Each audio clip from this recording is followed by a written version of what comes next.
उठे कहती तू से दिन यदि तू से दिन जेल चलीगलु बोली आम परिवार नष्ट हो गला मु जानिक जेल जाई नथिली कि मोर रेप भी करन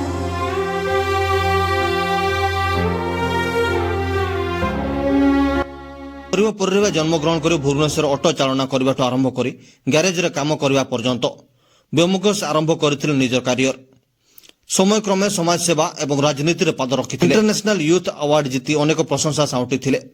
किंतु विधिर विधान बदलैथिला जीवनर मोड़ एक मिछ बलात्कार केस छड़े नैथिला सबु किछि मास 14 दिनर जेल परे आ साजिथिले नीरव पुरुष समाजर आवाज व्योमकेश त्रिपाठी वर्तमान समाज रे बहुत चर्चित ना केबे केबे विधिर विधान सबु किछि बदलै दिए बोधवे एमिति किछि घटिथिला व्योमकेश को जीवन रे एक मिछ बलात्कार केस बदलै देथिला भाग्यर मोड़ पुरुष प्रधान समाज रे पुरुष होउछि निर्यातित ना परिवार ता कष्ट बुझुछि ना आईन ताकु न्याय दउछि तबे एइभଳି निर्यातित पुरुष जाति पई प्रतिदिन दृढ़ स्वर लड़ुथिबा व्यक्ति हेउछन्ति पुरुष कमिशन अध्यक्ष एडवोकेट व्योमकेश त्रिपाठी तबे तांकर जीवन एते सहज नथिला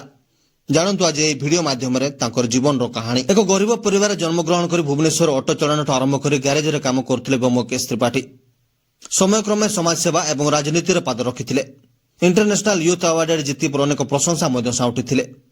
किंतु विधिर विधान बदलैथिला जीवनर मोड़ एक मिछ बलात्कार केस रे छड़े नैथिला सब इच्छा 6 मास 14 दिन जेल पर अनेक थर से चेष्टा करथिले आत्महत्या करबाकू हेले विधिर विधान अलगा लेखा थिला सेतिपय आत्महत्या प्रयास पर भी बंची जाइथिले व्योमकेश त्रिपाठी आ साजिथिले नीरव पुरुष समाजर गोटी आवाज तब बॉलीवुड रो रंगीन दुनिया दिन व्योमकेश को भी पागल कर देथिला एक्टिंग करबा में इच्छा रखुथिले मध्य से एक्टिंग रे सुजोग पाइ नथिले व्योमकेश त्रिपाठी अनेक कष्ट सहिथिले एथिपय केबे केबे अभिनेता को गाड़ी धोउथिले तो केबे केबे जोता पुलिस मध्य करछन्ती व्योमकेश त्रिपाठी ओडिसा रो परिचित ना कहले अत्युक्त हो नाही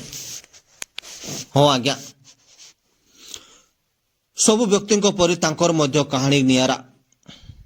एवं तांको सफलतार चाबिकाठी से निजर परिश्रम को दियंती